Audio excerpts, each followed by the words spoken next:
Thank you, Ibrahim. And firstly, on behalf of Maybank and the Exchange, I'd like to thank all our panelists for joining us this morning. We have an exciting panel today drawn from the GLIC community representing sovereign wealth funds as well as institutional investors. And we also have our protagonists from the analysts and investing community, mainly Jamie and Anand. Now, clearly, GLICs are a fundamental pillar of the capital market, managing some 1.7 trillion ringgit in assets, employing about 500,000 people, and account for a sizable portion of market capitalisation.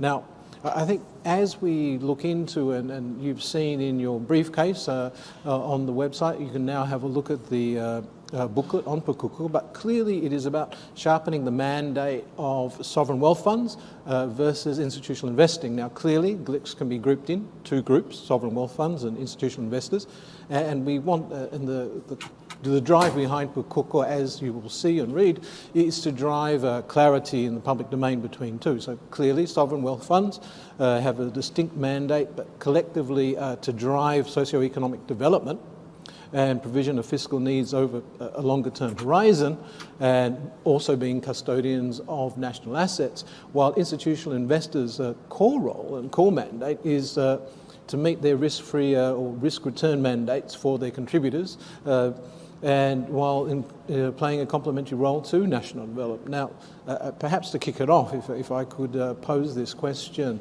to Dr. Amirul. In your mind, what does it mean to be classified as sovereign wealth fund? And looking at how Khazanah has evolved, the sovereign wealth fund role differs from one of an institutional investor, if I may. Thanks, Dato. First of all, thank you very much for inviting me to this panel discussion. Actually, when you started off your question, you mentioned about the role of the sovereign wealth fund, and I think that's actually a good point, because we are funded by the government, and the role of savings and stabilization, socioeconomic development, and being a custodian of assets, which you mentioned, I think that is our role. But this is actually quite interesting, because we have that role and being government funded. We can actually play a more proactive role in terms of the development of the country. That's because we can actually take a longer term view in our investments going forward. Unlike perhaps some of the institutional investors where they have immediate requirements of their members or contributors. So in that sense, I think when you look at a sovereign wealth funds, especially like Khazanah, it's the ability to take that longer term view in terms of the development. Now, as we evolve, it's actually quite interesting. I mean, if you look at the history of Khazanah, it's something that we've been doing already. Some of the investments that we've made since '94, since '95, etc., it's looking at the new growth areas. And I think something like a Pakukku is actually helpful, because there's one thing that we can do is, while we're taking on the longer term view in some of these investments, especially for the new growth areas, which we want to do, which I can explain a bit more. But under Pakukku, it's more helpful because, in a way, we can actually mitigate some of that longer term risk ourselves, and mitigating that risk in the form of a partnership of ensuring that whenever we look at the growth in catalytic investments, especially for the new growth areas, what we're doing here is actually a partnership with the government as well, under their own Pakukku initiative, where we can actually partner with the government as well as the private sector going forward. And one thing I'd like to mention also, I'm sorry, maybe taking a bit more time, as a sovereign wealth fund, that there's always this thinking that, we want to have the longer term view, but are we going to take too much in some of these developmental growth? And therefore, what about the private sector? And does it mean that it's only the sovereign wealth that just does it and that there's no coordination? Well, I think our view is slightly quite different, is because we take that longer term view and the higher risk element, we're having that patient capital, we can take some of the risk and in fact crowd in some of the private sector as we move forward. So again, it's that catalytic role. And we're doing this through a fund, which is our Dana Impact Fund, which I guess you know, it's a 6 billion Dana Impact Fund over 5 years. Yeah, so I think that's the main difference in how of a sovereign wealth fund, and I guess how we're evolving. So, I mean, leading on, and we will talk a little bit more about data impact, is you actually have the ability to increase the velocity, be strategic, and drive investment where it is needed to prepare, if you like, the economy for the future. Now, if let's juxtaposition that and have a look at what is the objective or the mandate for institutional investors. And of course, with us today, we have Encik Zulqarnain from PNB, a very large and a supporter of the stock market. Thank you very much, sir. If you could compare and contrast that need for risk-adjusted returns for your unit holders, of which I am one. Thanks, Dato, and thank you for inviting me to the panel today. So I think we definitely like what Rococo is attempting to do, and I think the distinction for GLICs, for a long time, GLICs have been kind of lumped into one category. And now making the distinction, which is, when you think about it, fairly obvious that there is sovereign money and the rest of us, institutional investors, including EPF, my colleague on the panel today, we actually are managing people's money, right? I mean, the clear distinction is that we all have account holders with us, and we do have fiduciary responsibility to individuals. And we have fiduciary responsibilities to a lot of individuals, over 10 million people. In general, I think we're at 12 million, EPF, I think it's about 15, 16 million. So a large segment of society have their hard-earned savings with us. And it's not sovereign money. So clarity of mandate for any institution is important. Consistency of mandate for institutions like ours is also important. Right? And I think when PNB was first set up over 40 years ago, that mandate was very, very clear. When we go back and look at the early documents that led to the formation of PNB, it was already very clear what PNB's mandate was, and within that it already stipulated that the funds for the people must be managed on purely commercial considerations. And fast forward, I mean, we've all benefited from leadership of the past, and these are fairly large institutions today, so that it's important that we continue to be consistent with these mandates, and they generally are singular mandates, and we are consistent with these mandates as we go forward as well. Because that's how you protect and uplift institutions, right? Clarity of mandate and consistency of mandate. It's when you start to introduce new mandates to people like us, institutional investors, that you actually put chinks in the armor of institutions, right? And that's where the potential drift can come from. So the way that we look at it is we have a very clear mandate. We have 12 million people that we're responsible to. We're all fairly well trained, I would offer, in terms of what a good portfolio should look like. And we're all working towards constructing that portfolio based on basic textbook principles on how do you generate the best risk-adjusted return. Right? So my takeaway from this is providing that clarity of mandate that Rococo is reinforcing. It's not new, it's a reinforcement of what has been put on paper for many decades ago. I think it's a good thing for the market. Would it be fair to say what we are doing is we are again introducing and being very clear and transparent as to what the mandates are? So there's a great degree of clarity for our foreign investors, our institutional investors, and as I touch on institutional investors, I think cornerstone investor of IPO, and I tend to think of Puan Rohaya at EPF.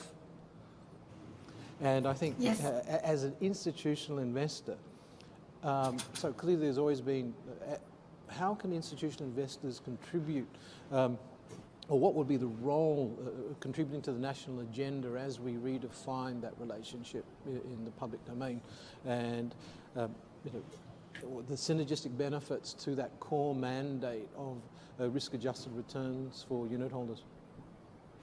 Yes, thank you, Dato Umar. Yes, I think I do echo Chizul with regards to Rococo clearly defined institutional role, which is very much return focused. So as you know that we pay dividend on a yearly basis and based on realized return. Yeah. So it's an important for us to make sure that all investments give reasonable risk-adjusted return, as you mentioned. And again, I would like to echo the point that we have 15 million members with us, and about 7.6 members are active members. And with this, as you know that recently with the COVID initiatives, EPF introduced three large withdrawal initiative, which was iLestari, iSinar, and iCitra. So that came to about 100 billion withdrawals, massive withdrawals, 100 billion withdrawals. And because of that, we do see a fair bit of withdrawals from the B40 and M40 group, which is quite worrying.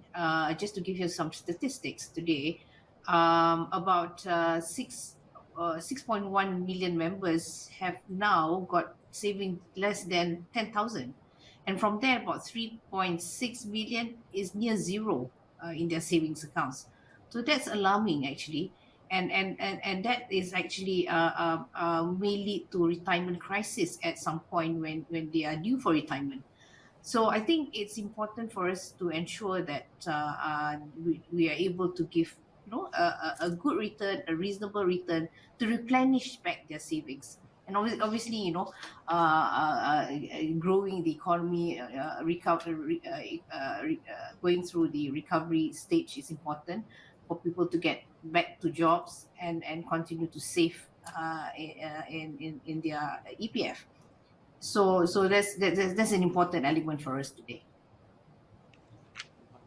I think just building on that, so as Tan Sri Wahid shared in his opening remarks, foreign investors are back, so to speak, for the first time since 2019 in August and September.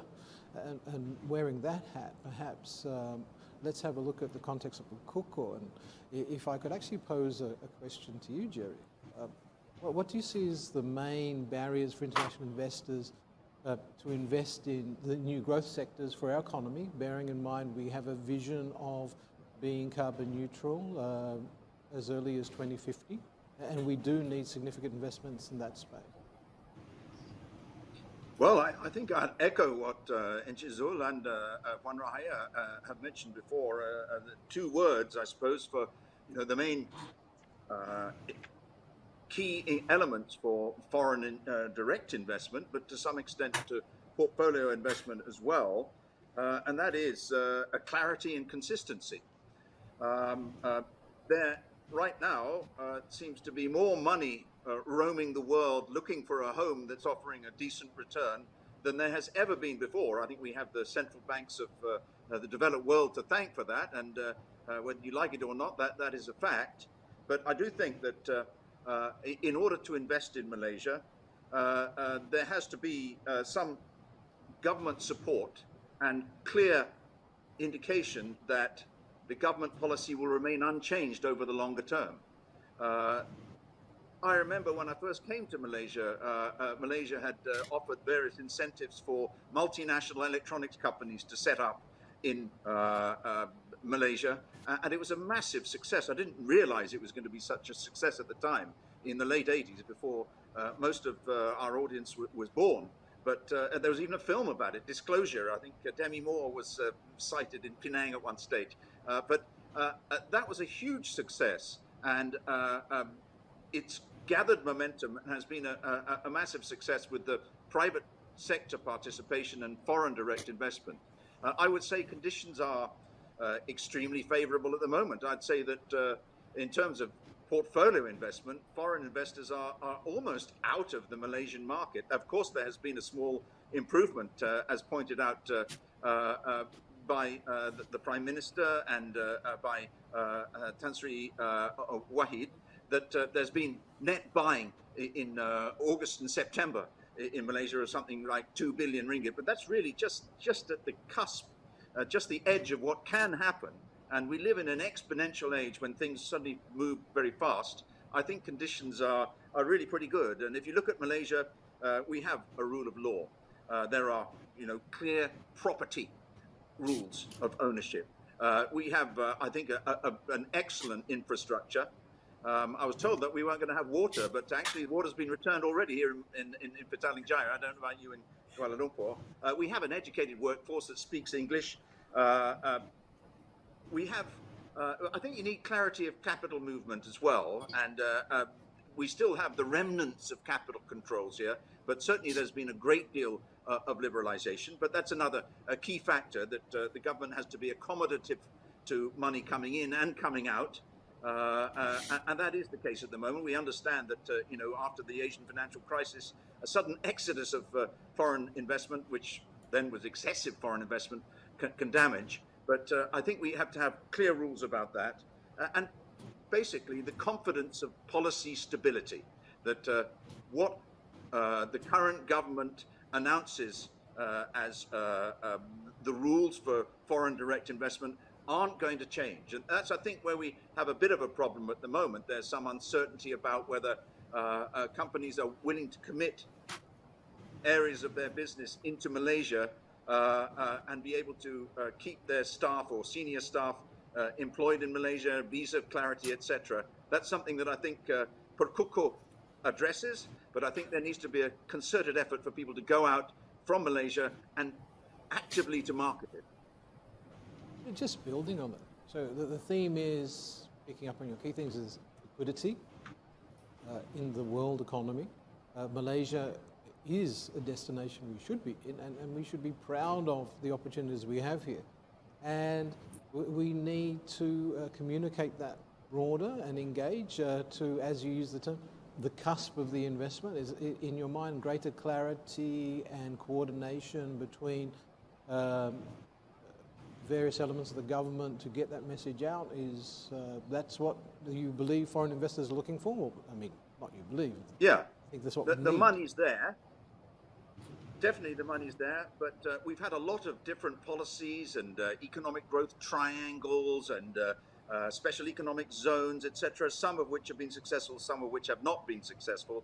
But for Kuku really to work, and for Malaysia to benefit from what is already happening in terms of foreign direct investment to accelerate, and ASEAN has really been left on the sidelines from all this money that's roaming around, is actively to market it. I think Malaysia seems to be off a lot of overseas investors' radar screens, and we need to go out and market it. As we come out of COVID, that would be my request, that there are concerted efforts to go to financial centers all over the world and to point out how accommodative Malaysia is.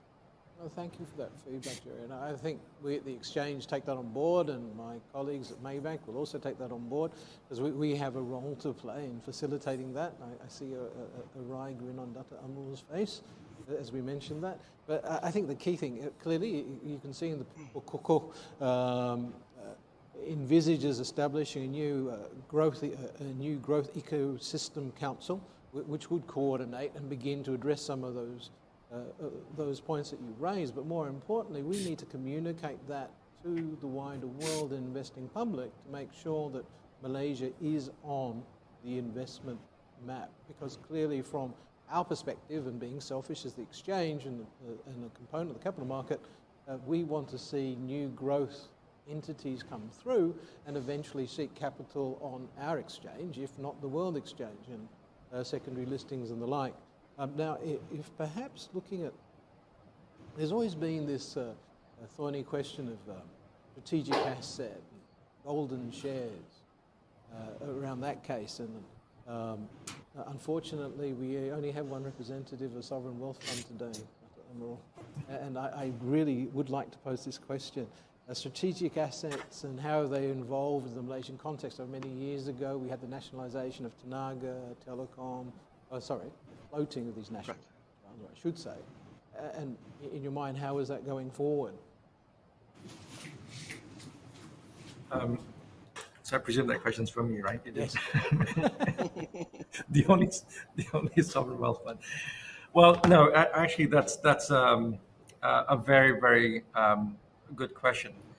You know, like you said, I mean, when a lot of the industries were effectively monopolies, and then of course back in the 80s, a lot of it were privatized, and the different models of privatization was out there. And of course, there's all this concern about, some of the monopolies, are they going to behave differently against the public interest, etc.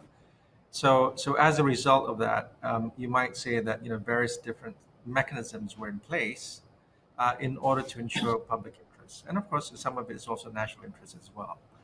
So when you actually move forward, right, of course, things evolve, right? Matters evolve. If you look at the banking system, financial stability is of national interest.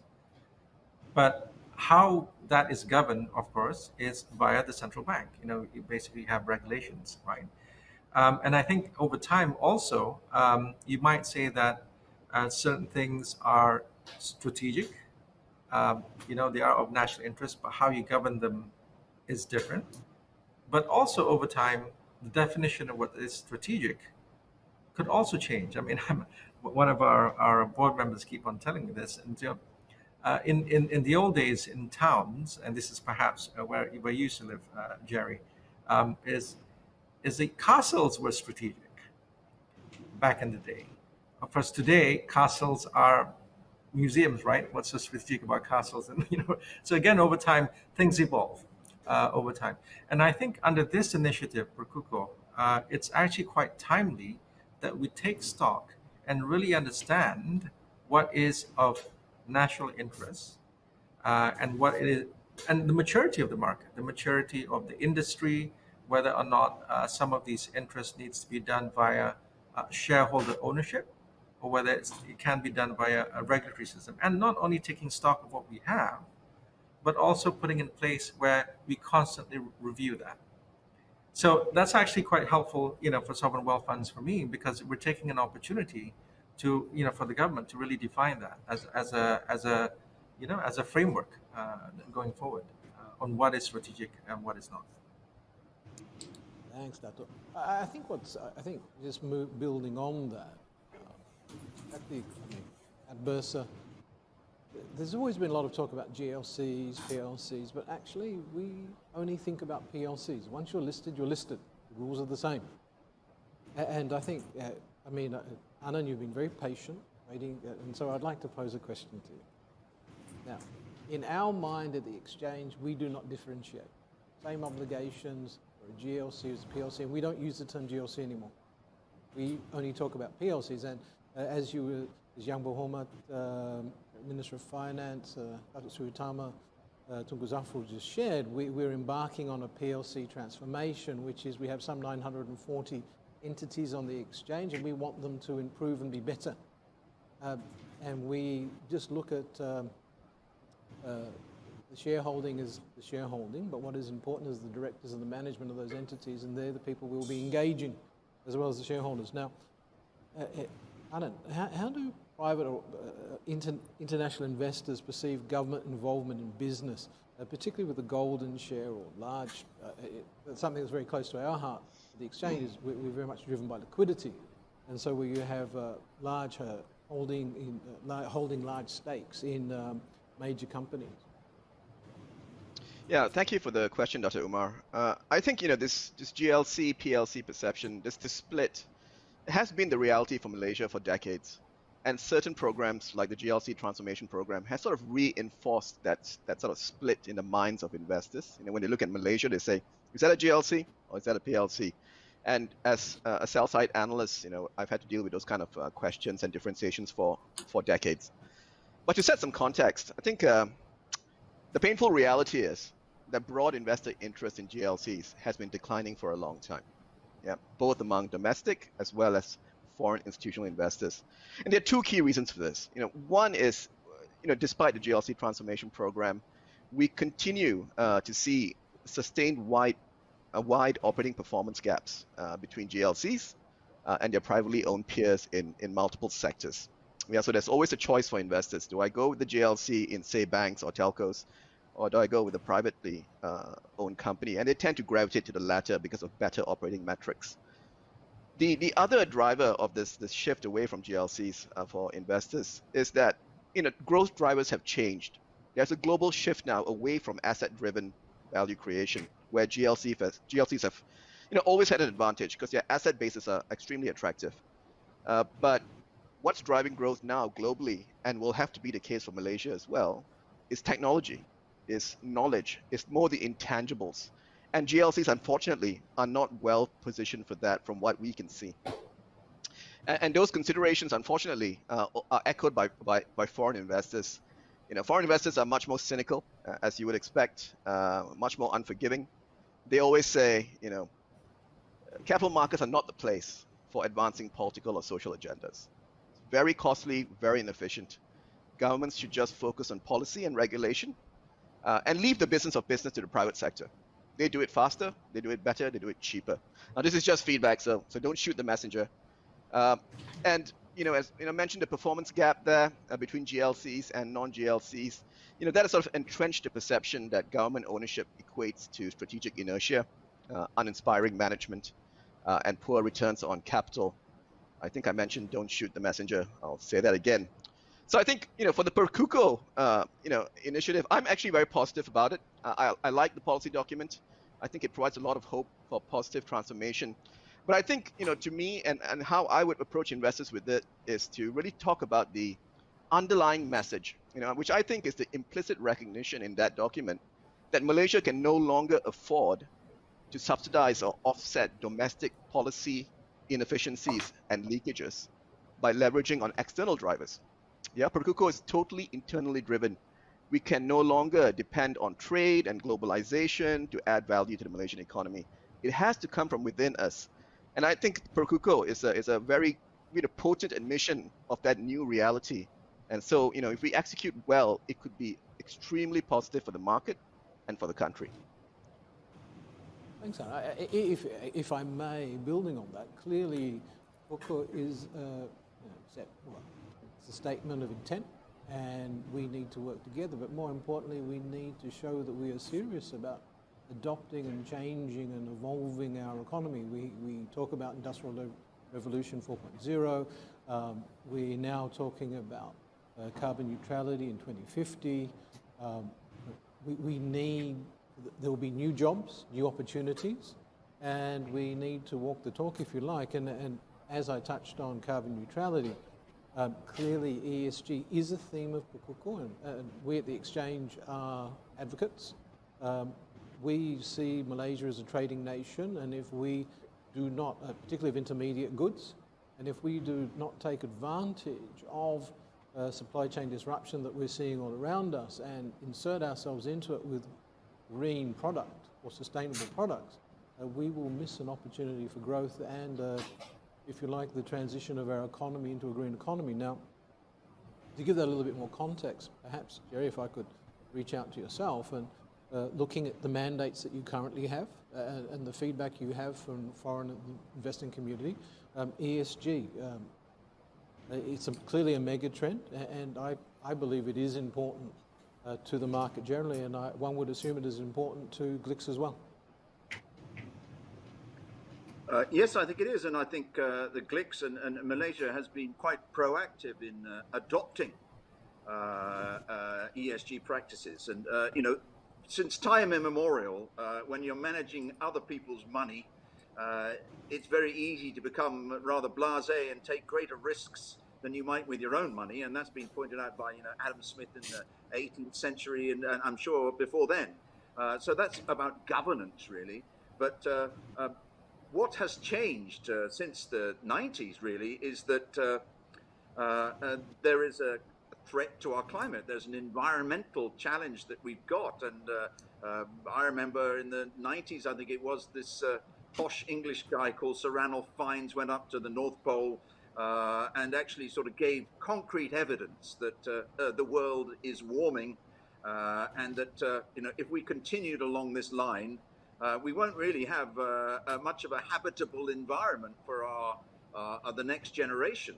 And here we are 20 plus years later, and I think it's absolutely clear. Even Donald Trump, even Jeremy Clarkson is admitting that I think that there is a definite climate change. And from our point of view, and I think from the point of view of most institutional investors, as important as finding out the value of a company, its balance sheet, its cash flow, its future profitability, what they do with the profits, etc., is that the management of a company has taken into account the risks and opportunities that present themselves by this inevitable change that has to be made to adjust to climate change and to try and keep temperature rises down and to meet the requirements of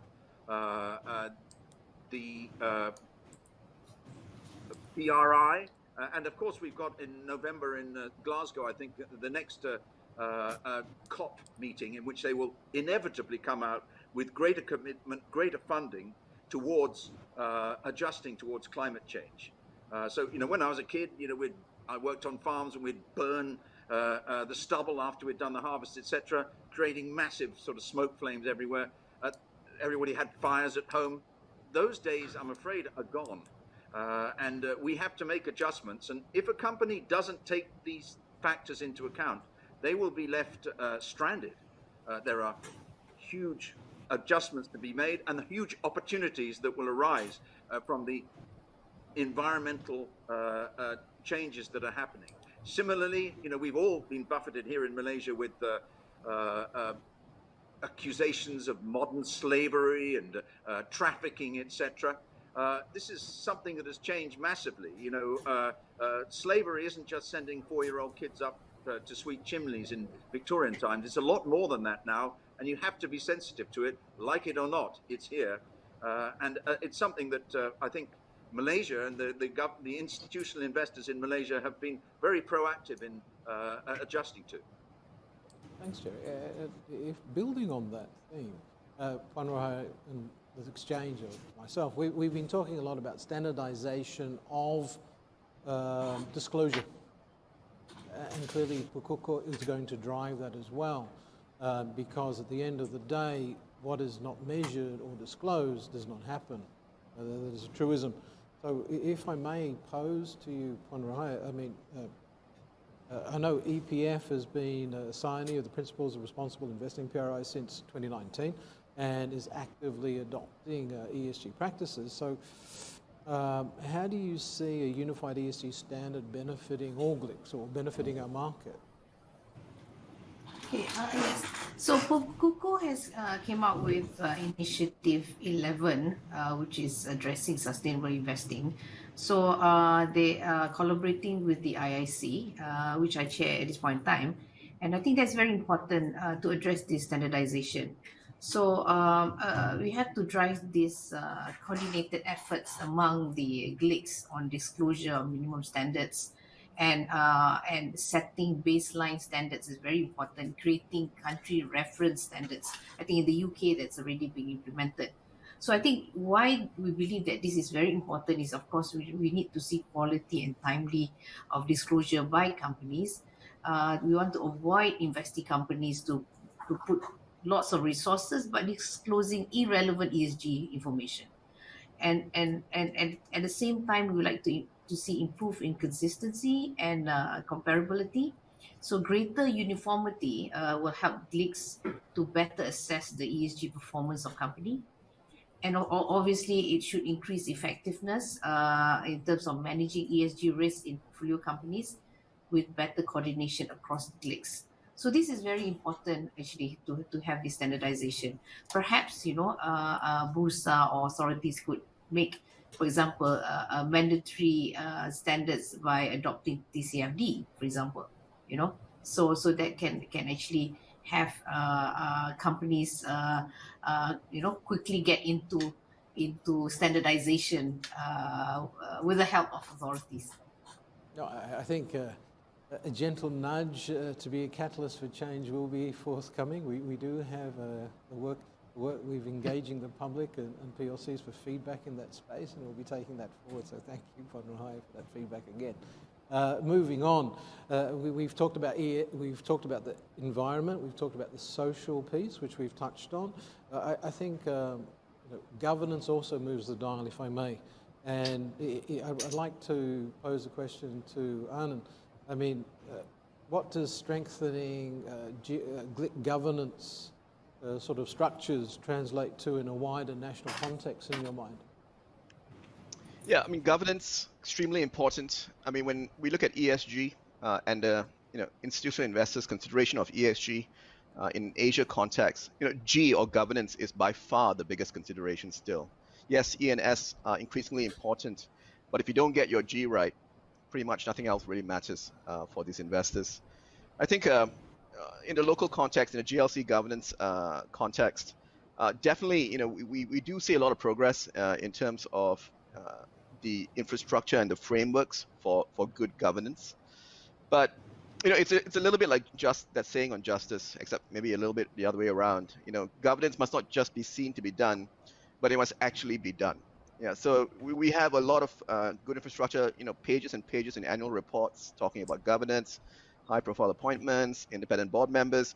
But ultimately, all the boxes are ticked. But if the company is not performing up to expectations or comparable to peers, I don't think these policies and procedures mean very, very much to investors or the economy. So I think from the feedback we get, I think the perception is that GLICs have good governance, but they tend to be viewed as extremely passive shareholders. Yep. And that they will put up with all manners of misgovernance and performance shortfalls in their investee companies. Again, don't shoot the messenger. Without either sanctioning boards or management or showing their displeasure by selling down shares. I think EPF is a positive outlier here. We've seen them take very firm stands against companies they feel are underperforming, and they've been very vocal about selling out of those companies, and that's fantastic.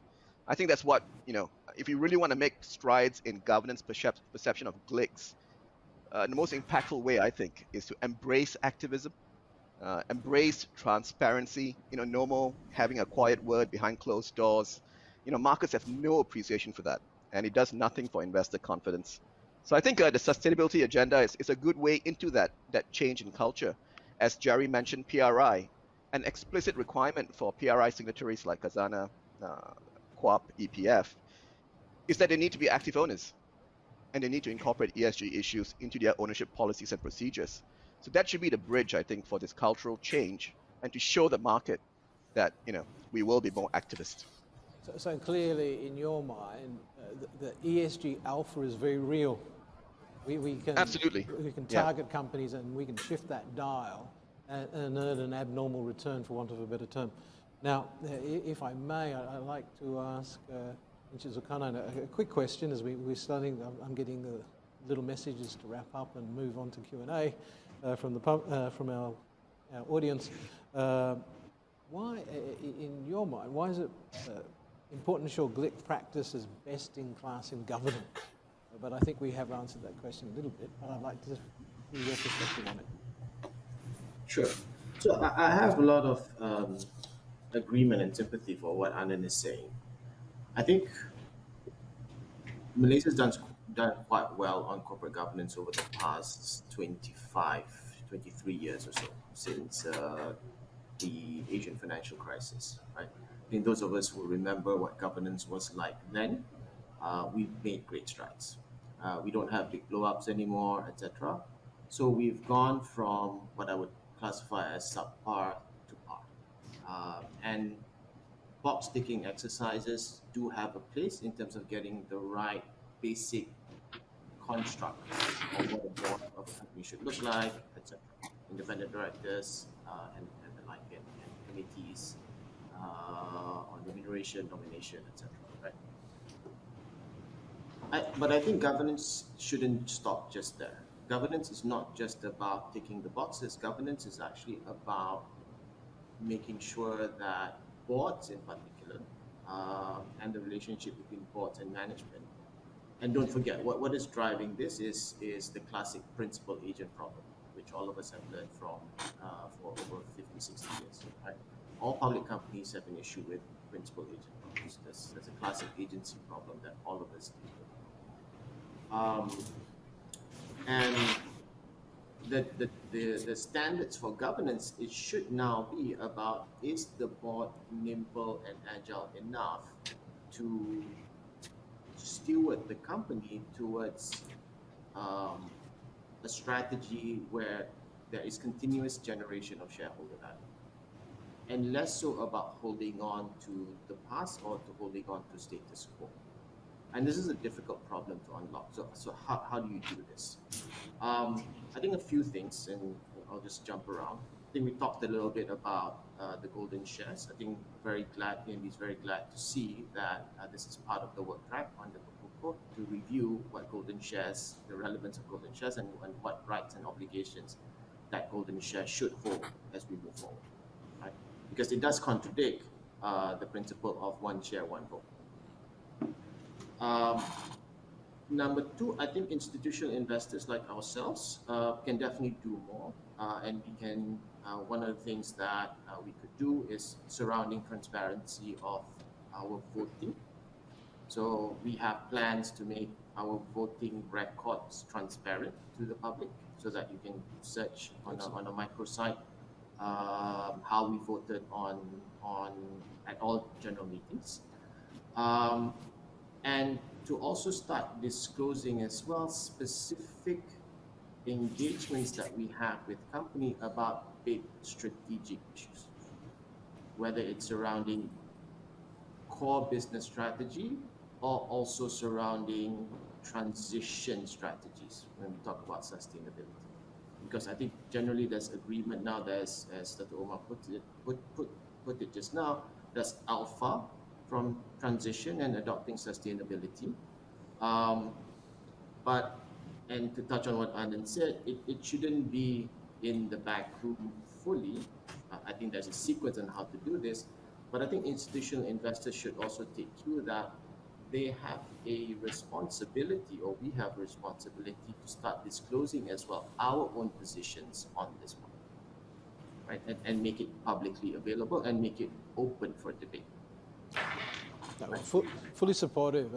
It is best practice, particularly for those of us that have investment mandates, to explain what we're doing and why we do it. Because when we are transparent, people understand, and it provides confidence. Now, if I could just, we're taking questions from the floor. I think there's an interesting question, which is kind of I'd like to pose to you, if I may. Financial returns, because we're talking about ESG, being financial returns and social obligations. Mutually exclusive, can be aligned, thoughts? Again, going back to clarity of mandate, if our mandate, for example, is about generation of returns and generation of wealth for society, then you must manage the institution to do so, right? And we talk about corporate social responsibility, and the traditional thought about corporate social responsibility is actually about corporate philanthropy. Correct? But to me, corporate responsibility, the number one corporate social responsibility is about delivering on your mandate, especially for an institution like ourselves, which is a quasi social institution. It's a policy instrument. That is our first social responsibility, that we must deliver on the returns that are demanded from us for the benefit of our unit holders, right? So anything that contradicts that number one responsibility, before we talk about philanthropy, we must have a very serious discussion about that, because that mandate creep is something that we must always resist. Right? So I don't think that there's a conflict between the two, but we must, in our minds at PNB, we're very clear that the first responsibility is about generation of returns. I mean, we have to be, to reiterate, we have to be clear what is our mandate, what is the task in front of us. And if there is mandate creep, there has to be a conversation around that space. Now, clearly, PNB is an institutional investor. Dato Amirul, you may have a slightly different view because you're a sovereign wealth fund that is acting as a catalytic investor, creating opportunities, if you like, strategically driving investment. Your thoughts on the same question, if I may? Social responsibility, social obligations and financial returns? I think, again, it comes back to mandate, which is what Zul was talking about. And I guess our mandate is slightly different given how we're funded. And in a way, because of how we're funded, we have a longer term view. And not just looking at the annual returns, etc. We have a longer term view. Now, from our perspective, when you look at financial returns as well as the socio-economic development or even philanthropy as well, how we will look at it is actually we do need to balance it. Okay, as a sovereign wealth fund, we need to balance it. But even if you are looking at a purely commercial corporate, it's the same thing. And you've all heard the business roundtable of the US, 250 US American CEOs back in 2019 have agreed that it's not just about profits, right? It's about stakeholder management. So I think it is important anyway. But from our perspective as a sovereign wealth fund, this is where what we are trying to do is really looking at how we can actually look at a longer term view of wealth creation. And because we're a sovereign wealth fund, we can work well with the government in terms of mitigating some of that, consistency and transparency of risk, the policy risk or clarity risk, etc. Because we're a sovereign wealth fund, we can manage that through our relationship. And then, of course, invite the private sector to come in. So when we look at the socio-economic impact, I mean, at the end of the day, it's job creation. It is about creating wealth. But this is job creation and wealth, which the private sector will almost, how shall I say it, will almost receive once it's de-risked. So yes, it is a bit different, but it's looking at the spectrum of risk and how we play, which eventually will lead to the socio-economic development in terms of job and wealth, etc., for everyone, not just for us as a wealth fund. Thanks, Dato. There's an interesting question. Will there be, and I'll pose it to the panel, will there be likely further consolidation among GLICs, seeing the synergy or overlapping between functions? For example, EPF and Perkeso on the social safety net. Thoughts? I think there's a lot of synergy among us, but obviously we do have different mandates, and because of that, it's quite difficult to look at consolidation at this point in time. That's where I think how I answer that question. That's fine. The next question has been posed in a number of different ways. GLIC reform has been ongoing over the past few years, but changes happen every time politics come into the picture. Will this continue? Or, I mean, clearly under Pakoko, that is not the intention. Is it disruptive? I think the institutions are very much institutionalized in terms of their processes and functions and role. So it doesn't really matter in terms of the leadership. But if you can see the leadership that has been placed today, they're great. They've got wealth of experience. So I don't see that there's really disruption at this point in time. I'd support that, given our panelists as well. Clearly.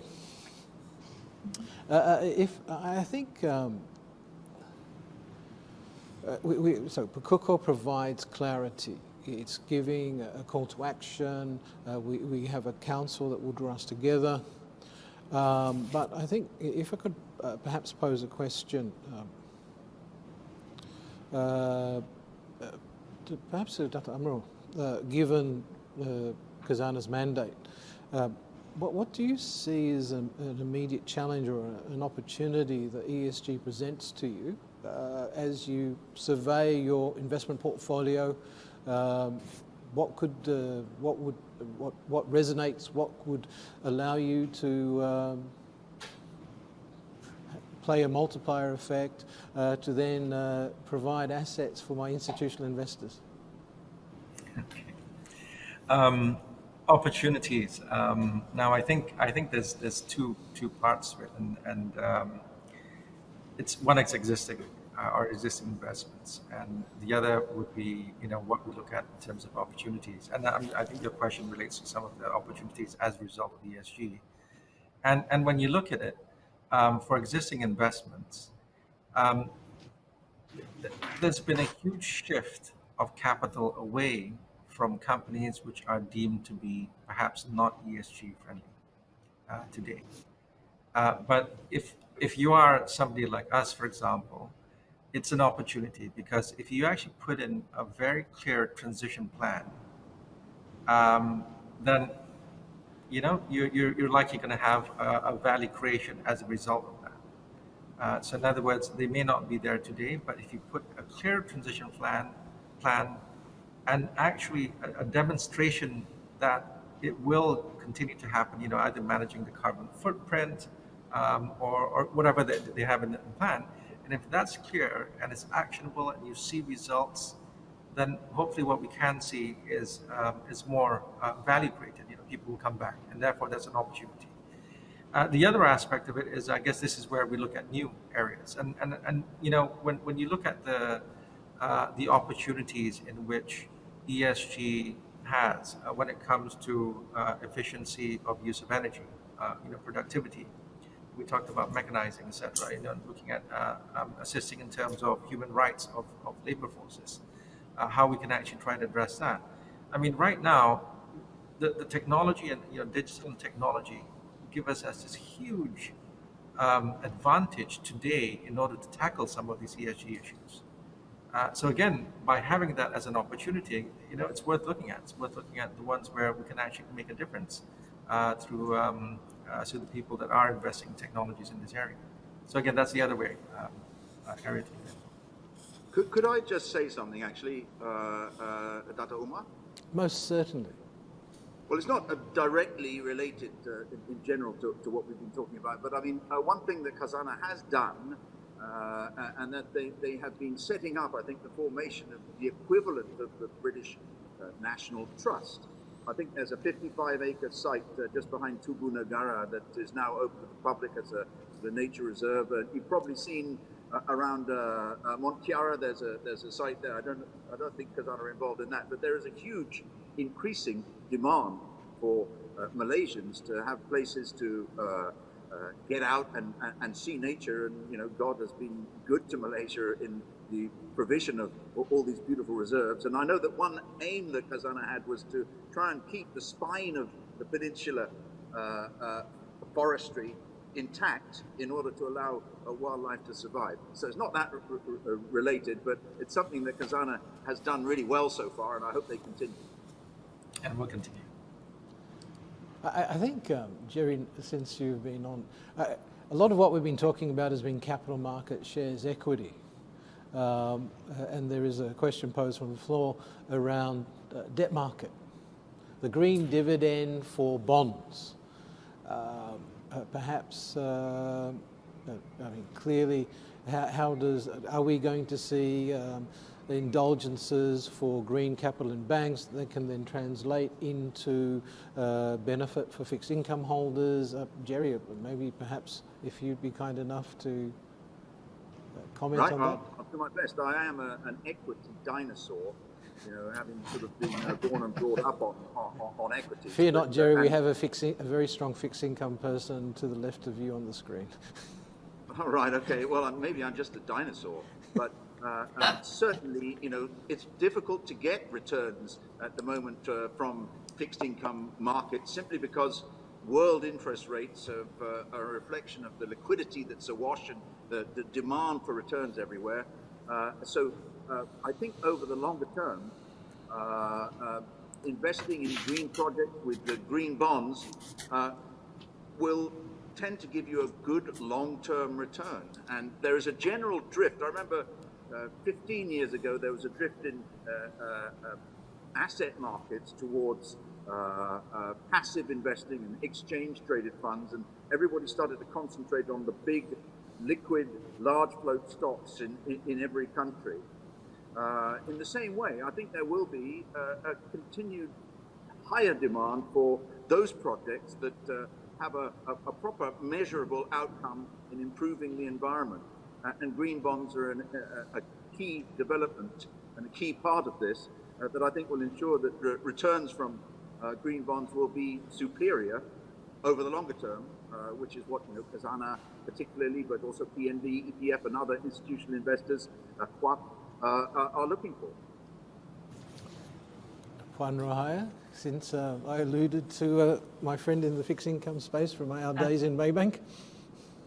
So I mean, obviously, whether it's green bond or the sustainable bond, for us, it has to be return focus.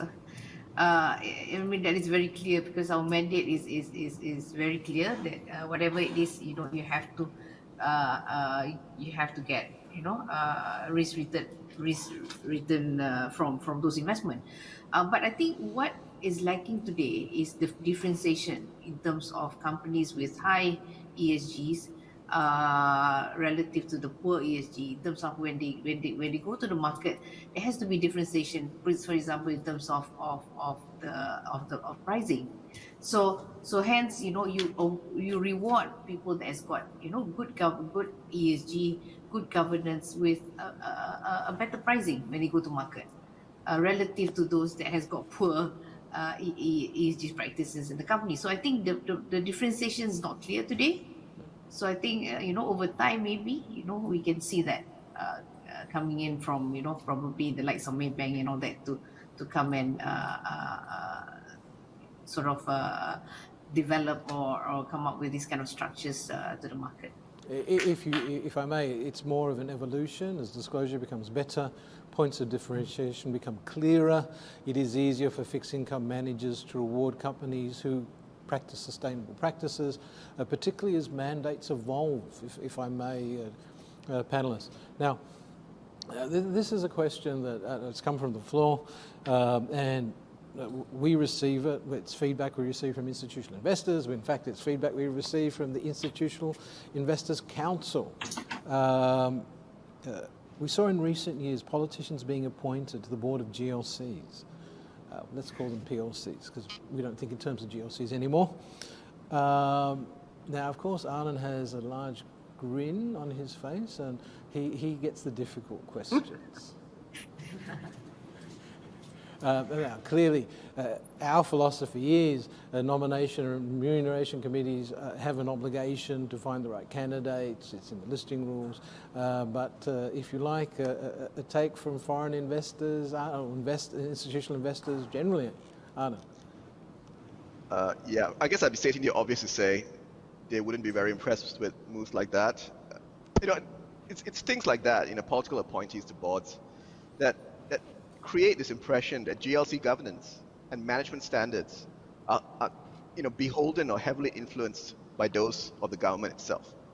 And that's not a good place to be if you're a GLC, especially over the last couple of years where we've had a lot of political volatility and you've had all these management changes.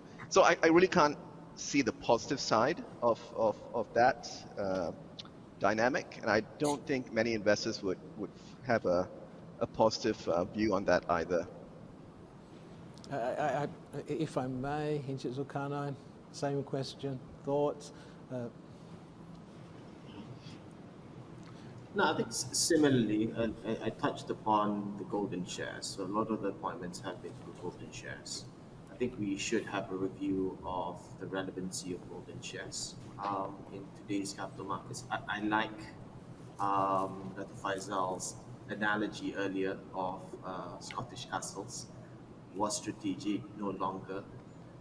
Times change, right? And what has happened in many of these industries which have natural monopoly traits in their industry is that you regulate it through a well-funded and well-functioning regulator. So you allow for the business to run as a business and whatever controls that you might want to have, whatever checks that you might want to have on their market power, you do it through regulations. We do that very well with the banking sector, for example. Government does not have any golden share in any banks, but the banking system as a whole has functioned tremendously well after the Asian financial crisis. So there's a lot of lessons that we can learn from both within Malaysia and outside Malaysia on how best to regulate certain industries. And also to take into account certain basic principles like one share, one vote. No, thank you. Pardon me. As we're counting down, there is one asset class that is on the headlines every other day that we've not. Tokenized assets. from a GLIC perspective? Is it an asset class that you are looking at or considering? Not so much from a sovereign wealth fund, but Puan Rohaya, is EPF looking in that space of I wouldn't say crypto assets, but tokenized assets? Is it an asset class on the? Is it an asset class that's on the horizon? I think it's an interesting question from the floor. No, not at this point in time. Yeah, we keep it very simple now. If I may pose the same question to Zulqarnain. No, I mean, I think it's an interesting development in the financial markets. Remains to be seen whether it's an asset, it's a currency. I have my own personal views about that. I think it does not fulfill the standard definition of a currency, which is a steady whole of value. It seems to be an asset because the prices are moving around and people are willing to bid up and down these assets. But I would struggle quite a lot in terms of trying to provide a fair value to these assets, shall we say. Yeah, So I think when we look at it from an institutional standpoint, when we cannot ascribe hand on heart what is the fair value of an asset, it's kind of hard for us to purchase that asset. Having said that, there are businesses being built around cryptocurrencies, exchanges, etc. I think those are much more interesting, and I wouldn't say no to looking at those. I mean, as it has been announced at the exchange, we are developing a voluntary carbon market as a prelude to a domestic emissions trading scheme. In our mind, this market will actually be tokenized. So there'll be a hard asset behind a tokenized asset, specifically addressing the ability to identify a specific asset. So assets aren't resold, you can show providence, you can then verify the asset, and this is a work in progress with CASA, KETSA, and of course MOF. So I think it'll be quite an interesting development, and I'm sure we'll all be having conversations about the opportunities that this market presents. Now, I would just like to again thank, our time has come to an end, the audience. Thank you for your feedback and your questions. More importantly, I'd like to thank Puan Rohaya, Dato Amirul, Zulqarnain, Anand, of course, Jerry, for joining us and sharing with us today. A very informative and interesting panel, and it's a conversation that will keep going, I'm sure. So thank you, the audience, for joining us today. The key takeaways from Pukoko: clear mandates, reaffirming mandates, and transparency, if I may. Thank you so much.